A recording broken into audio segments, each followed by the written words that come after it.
迎大家出席今日嘅記者會。今日台上邊兩位醫生分別係衛生防護中心傳染病處主任張竹君醫生，同埋醫管局總行政經理關麗敏醫生。稍後兩位醫生會分別匯報下醫管局方面嘅情況啦，同埋陽性個案嘅資料。首先請關醫生。好，大家好。現時有1886名嘅確診病人正在留醫，當中265名係新增嘅確診病人。需要入住隔離設施嘅病人當中，有506名嘅病人喺隔離病房，有146名嘅病人喺二線嘅隔離病房，609名嘅病人喺北大嶼山醫院香港感染控制中心，當中合共有212名係新增嘅確診病人。琴日新呈報咗7名嘅病人情況危殆，2名嘅病人情況嚴重。現時留醫嘅確診病人當中，總共有34名係危殆，同埋22名係嚴重嘅病人，其中9名嘅危殆病人正接受深切治療。而喺離世嘅個案當中，新呈報咗5宗嘅個案，包括咗係4男1女，年齡係介乎50至到92歲。當中只係得1位打咗3針嘅完成嘅疫苗接種嘅。咁以下係呢5個個案。第一位係50歲嘅男子，咁佢本身咧係同家人同住，佢有一個鼻咽癌啦，同埋一個舌癌嘅。咁其實呢2個病咧亦都係醫好咗。咁佢本身因為吞咽有問題啦，係需要用一個喉管嘅位置。本身佢嗰個肺部咧，亦都係有一啲慢性嘅纖維化，所以本身嗰個腎功能唔係太理想。咁8月11號嘅時候咧，佢係發燒啦、氣促啦，咁嚟到喺急症室嘅時候咧，嗰個血氧咧係低，同埋個心跳係快嘅。咁佢嗰個快速抗原測試係呈陽性啦，個 CT 值都係低嘅。咁一路接受治療嘅時候咧，中間併發咗係心臟病同埋急性腎衰竭，咁所以喺琴日嘅情況嚴重之下離世嘅。佢係冇接受過任何嘅疫苗。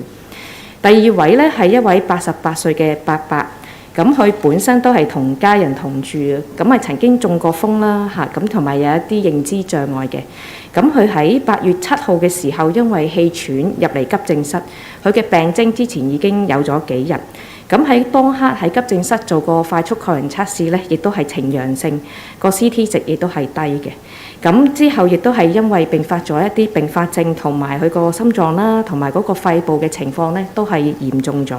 咁即使我哋即係開咗一啲即係點滴嘅抗病毒藥咧嘅情況都冇好轉啦。咁所以亦都喺琴日過咗身嘅。咁呢位長者亦都係冇呢位長者係打咗2針嘅。咁咧，第3位咧係一位90歲嘅伯伯嚟嘅。咁佢本身咧就係即係一個慢性嘅腎病啦，咁亦都係唔會接受一個洗腎嘅治療。咁一路都係跟進緊咧，係一個舒緩嘅治療咁樣嘅。另外就有一啲長期嘅病患，例如血壓高、心臟病同埋一啲心率唔正常嘅。咁佢喺7月21號嘅時候就因為胃口唔好啦、喉嚨痛啦，咁所以入咗嚟我哋即係醫院嘅。咁亦都測試咗睇到咧係即係證實咗係陽性。咁我哋就開咗一啲即係抗口服嘅病毒藥俾佢。咁但係佢嗰個情況亦都冇特別大嘅好轉啦。咁一路都需要一啲高分量嘅氧氣。咁亦都喺琴日過咗身嘅。咁呢位長者係打咗2針嘅。咁即係話呢3位其實都係未完成呢個即係疫苗嘅接種啦。咁第4位咧係一位82歲嘅伯伯，佢打咗3針。咁本身咧佢有慢性嘅肺阻塞病，曾經中過風，同埋亦都係一個胃癌，嗰個係一個舒緩性嘅治療嚟嘅。佢喺7月尾入咗院，咁嗰陣時都係因為呢個即係新冠病毒令到佢入院嘅。咁其實情況咧，其實一路都有好轉啦。咁其實食完一個即係抗病毒藥之後咧，嗰個情況穩定之後，嗰個抗原測試亦都係陰性，佢之後就可以返咗屋企。咁佢喺8月14號嘅時候，因為即係再有胃出血嘅時候，就再入嚟急症室。嗰陣時，我哋同佢做個核酸測試咧，其實係陰性嘅。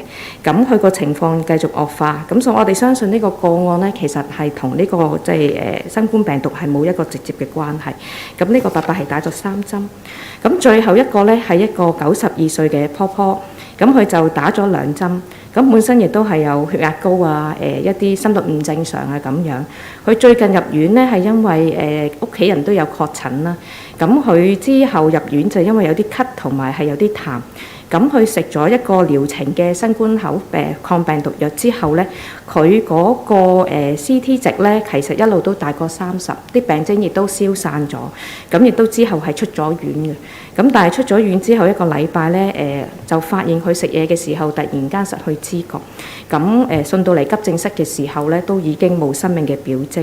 咁所以呢個個案亦都已經轉介咗去死因庭。咁我哋亦都相信咧，呢位長者嘅離世咧，同一個新冠嘅病毒未必有一個直接嘅關係嘅。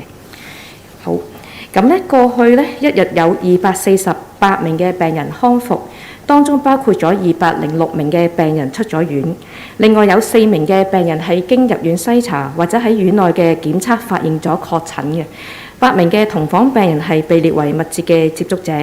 咁員工方面呢，新增呢係120名嘅員工確診啦，另外就有25名嘅同事呢就已經返去工作嘅崗位嘅。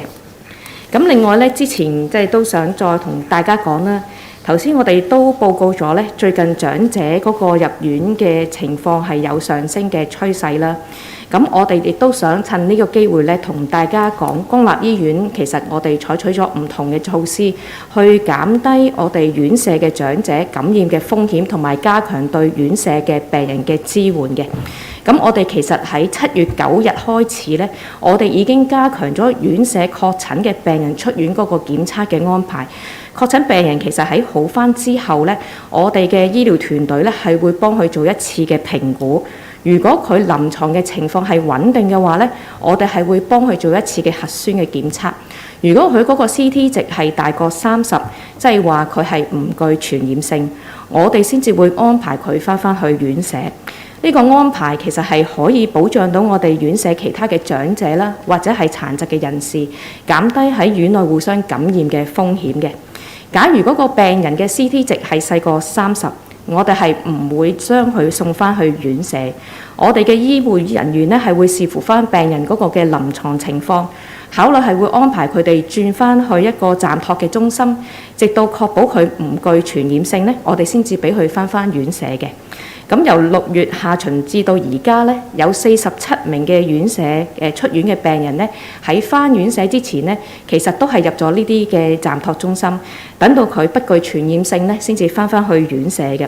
咁另外咧，我哋社區嘅老人評估小組啊，係會幫呢啲安老院舍提供支援，當中包括我哋嘅外展服務啦，同埋我哋而家咧亦都會用呢個遙距嘅診症嘅醫療，同埋我哋會提供我哋一啲護理嘅服務。咁按而家政府嘅防疫嘅政策咧，咁安老院舍嘅確診院友咧係需要咧送去其他嘅地方進行隔離。咁因應嗰個疫情嗰個發展啦，咁如果有確診或者係一啲懷疑嘅確診院友，佢係需要逗留喺院舍嘅話咧，我哋嘅醫護人員咧係亦都會為院舍提供建議同埋一啲適切嘅支援，以及咧我哋亦都會支援呢啲老人院嘅院舍。可能佢哋睇到有一個需要入院咧，我哋都會俾一啲意見佢，同埋作一個安排嘅。咁所以我哋其實社區嘅老人評估小組會同埋會同呢個安老院舍其實一路都會保持溝通，特別係出現咗一啲確診嘅個案嘅院舍啦。咁安老院舍其實亦都可以聯絡我哋呢個社區老人評估小組作一個合適嘅安排嘅。咁希望大家都理解啦，我哋其實都係好緊張我哋長者嗰個健康嘅情況。咁因為佢哋一旦受到感染咧，過去我哋都見到一啲個案咧，其實佢哋嘅惡化情況係可以嚟得好快。咁我哋嘅醫護人員其實一定係會盡力將佢哋受感染嘅風險減到最低，亦都會協助院舍咧去保護佢哋嘅病人嘅。咁最後啦，頭先好似講嗰幾個個案啦，咁我哋再次提醒市民，特別係長者啦，如果係未打齊針咧，係要盡快接種疫苗啦，加強保護啦。咁另外咧，今日我哋都想講一講咧一個今朝關於一個報導，咁係關於一個院友，佢懷疑係返咗去院舍嘅時候，嗰個情況係引致一個感染嘅。咁我哋想補充返一啲資料啦嚇。咁嗰名嘅女病人咧係一個新冠嘅康復者嚟嘅，佢喺3月份嘅時候咧曾經確診咗新冠病毒，咁佢其實已經係康復㗎啦。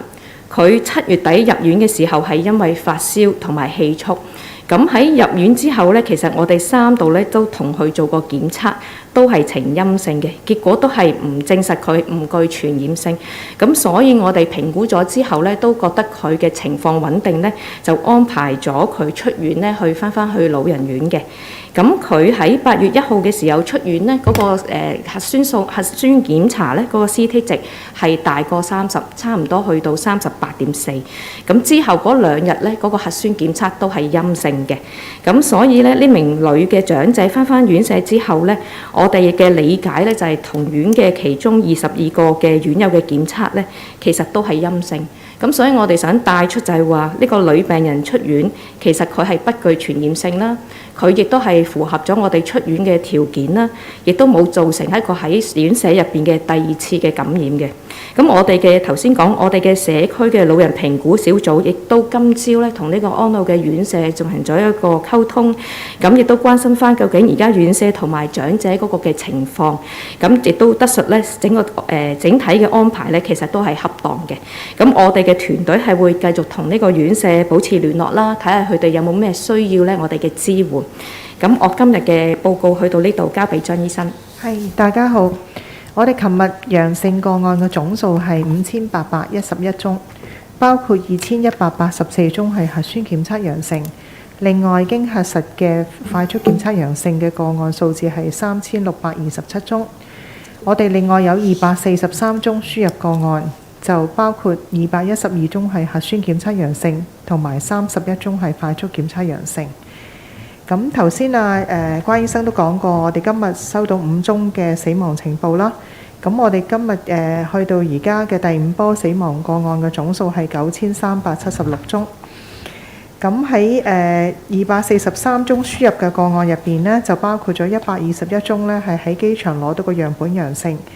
喺第1日到第3日喺檢疫酒店加埋一啲喺檢疫設施嘅個案呢，就係有51宗。喺第4至到第7日喺社區檢測中心或者係自己喺屋企測試陽性嘅個案呢，就係50宗。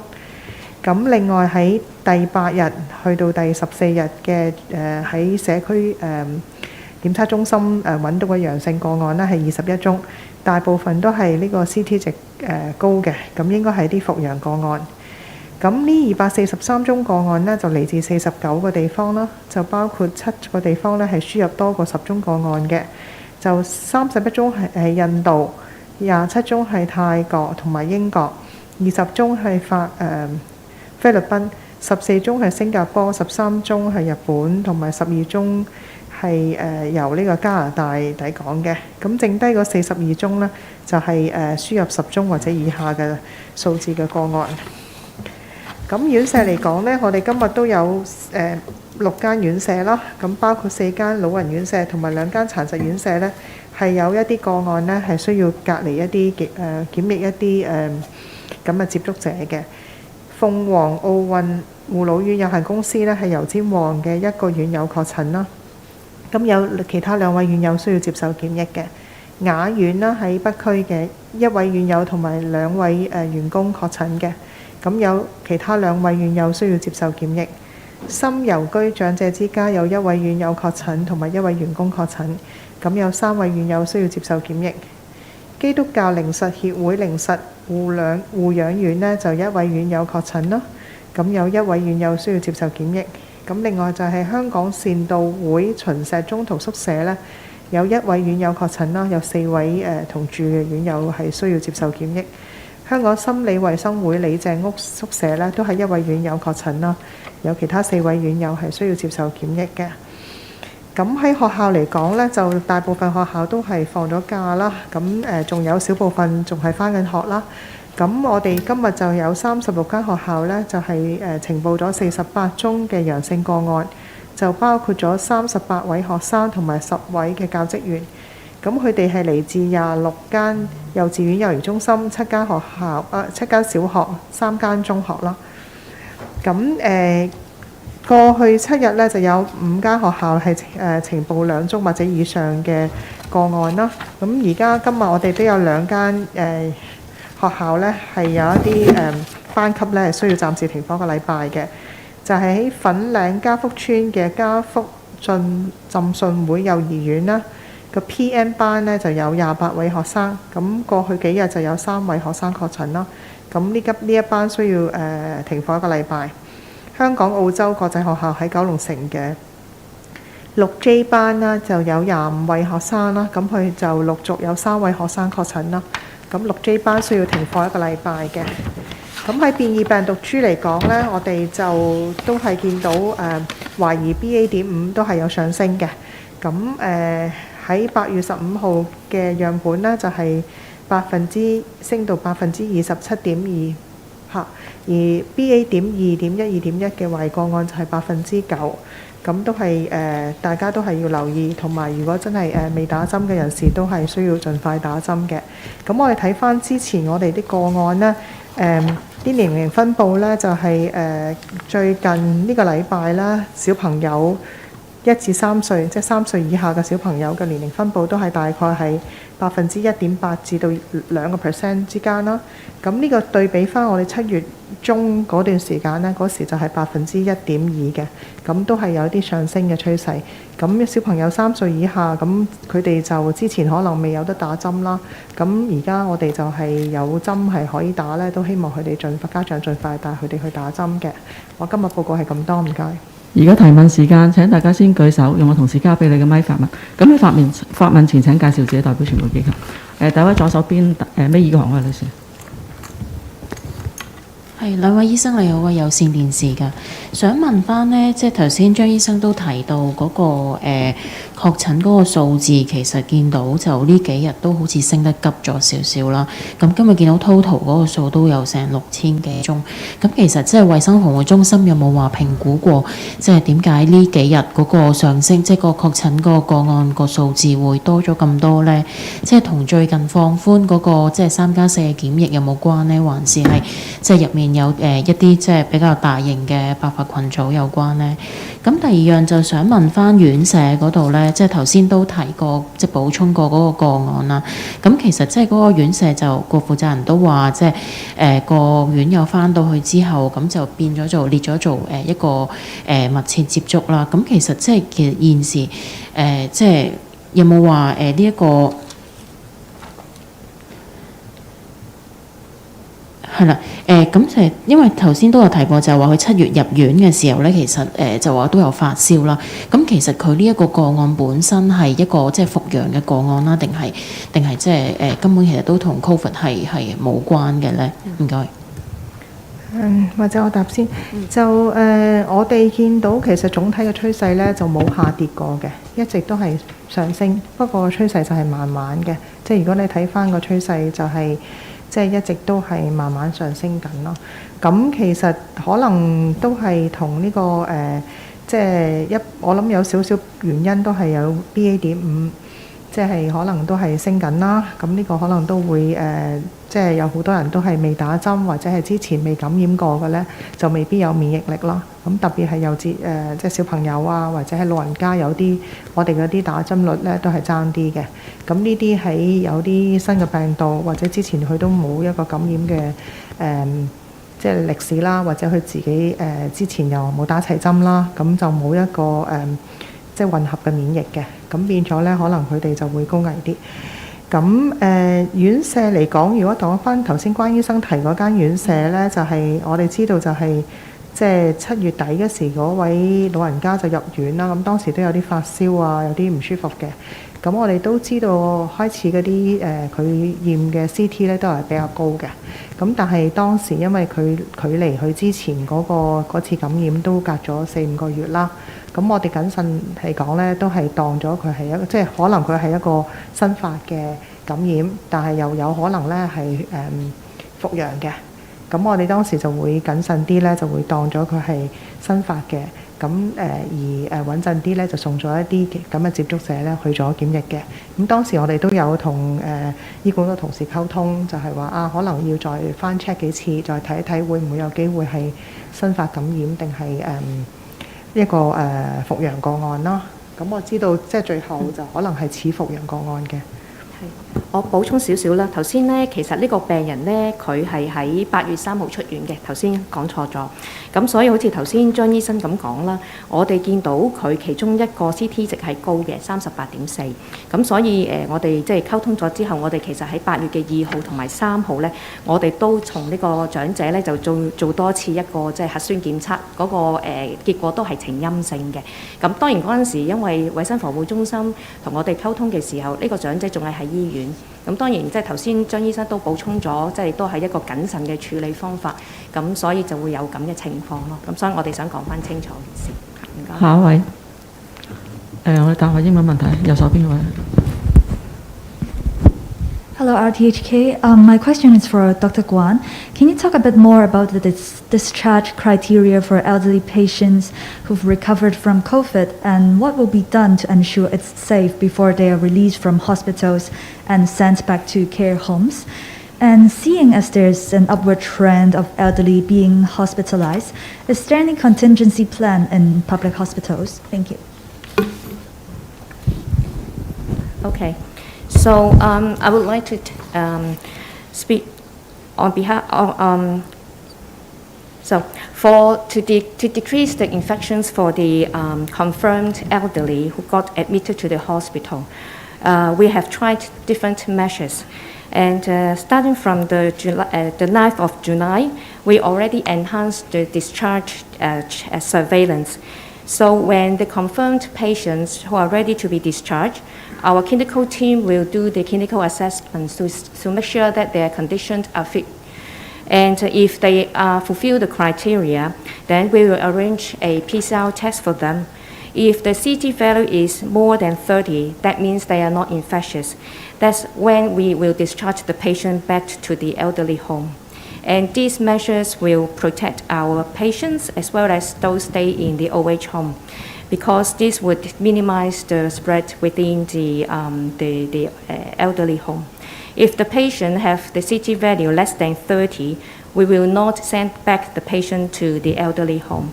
We will observe or assess their clinical condition to see whether they will be able to discharge to the holding center until they are not infectious before they are sending back to the elderly home as well. So since the 25th of June, there were already 47 patients discharged to the holding center before they were sent back to the elderly home. And besides our community geriatric assessment team, they always provide support to this elderly home, including the outreach service, as well as they will arrange the telecare for them to provide advice and input. So under the existing prevailing the policy, and those confirmed cases who are staying in the elderly home has to be sent out for isolation. So if those elderly patients, for those who are confirmed or suspected case, who have to stay in the elderly home, our medical staff still will provide advice and see if there is any arrangement may be required if there is any emergency that require hospitalization. As mentioned, our community geriatric assessment team will continue to keep in touch with this elderly home or the residential care for the disabled patients. So they, of course, can contact our team as well if they have any issues. So this is the measure we are taking now. So we hope that with this, we're able to decrease the infection, especially among the elderly. But more importantly is we would like to remind those who haven't had the injection of the vaccine, especially the elderly and the high-risk patient, they should get the vaccination as soon as possible to protect themselves. And you've mentioned about the bed mobilizations. So we already are aware the situations is getting stringent, and of course there's pressure on the request of our bed arrangement. So we are now actually in our high-level command center. We will monitor the situation day by day, and as mentioned for the past few days, if the trend is keep increasing, there's a chance that those those not urgent services or non-essential service have to stop. So because we still need to balance the need of those COVID patients as well as the non-COVID patient. So there is still we are still observing the trend to see how to handle these situations. So we don't have a fixed number, but we are observing this is going to be a critical for the coming weeks. 下一位有冇其他提問？有冇其他提？左手邊最後啊，位女士。你好啊，經濟部嘅。首先都係想 clarify 翻，因為